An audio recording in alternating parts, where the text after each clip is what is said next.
Oh, why don't you tell me about the walks that we're going to do? Christine? All right.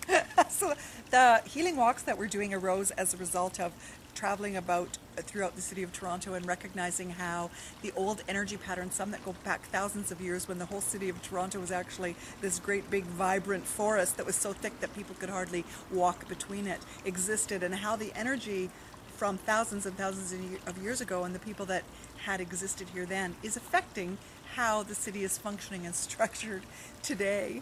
It's so incredible to unwrap that and get the stories of the origins of the people. So for example, there was 8 very peaceful tribes on the west side of the Don River that had decided that they were going to embrace each other's cultures, not have war, make sure everybody had access to the things that are needed to sustain life, like the lake and so on, the rivers and the fish and so on. And they had lived in a very peaceful mosaic. Of course, we're talking about 8 tribes of, a few hundred people. Nobody ever foresaw the city becoming this big all around it.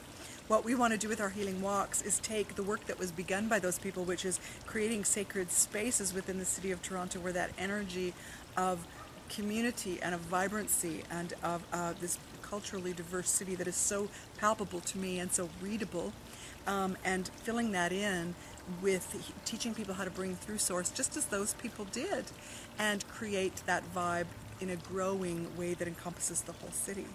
And as we do that, we're going to read stories off the land and learn how to apply this as part of our everyday lives, because this is very easy to do, and it teaches us how to be responsible for our own energy that we're putting out into the collective consciousness and into our world and into our environment.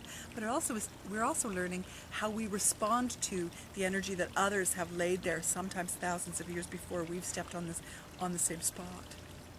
It's so funny how we interact with energy and we don't know. Like, we have to start looking at everything that we're doing in that context, in that everything is energy. There's energy in everything, and energy is what everything is.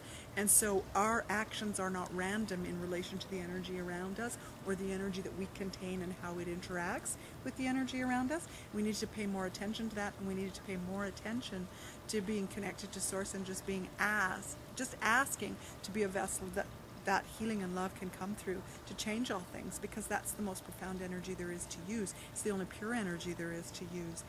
And we can actually have that intention. I'm going to be a vessel of God's healing everywhere I go, and we can shift energy like that easily while we're standing waiting for the subway for, 2.5 minutes if you've just missed the last train. You can get a lot done in 2.5 minutes. Are you saying anybody can do this? I'm saying everybody can and everybody must do this. We have a whole world that's full of energy that is both negative and loving, and it's time to make a world that only contains the energy of love. And because everything is energy, this is the easiest way to do it. It's the quickest and easiest way to do it. To get more of us coming together and asking to be vessels of God's love, truth, and healing to all living things everywhere we go. That's how we co-create a world that's healed. That's how we impact the collective consciousness. That's how we change the world into what it should be. It's easy.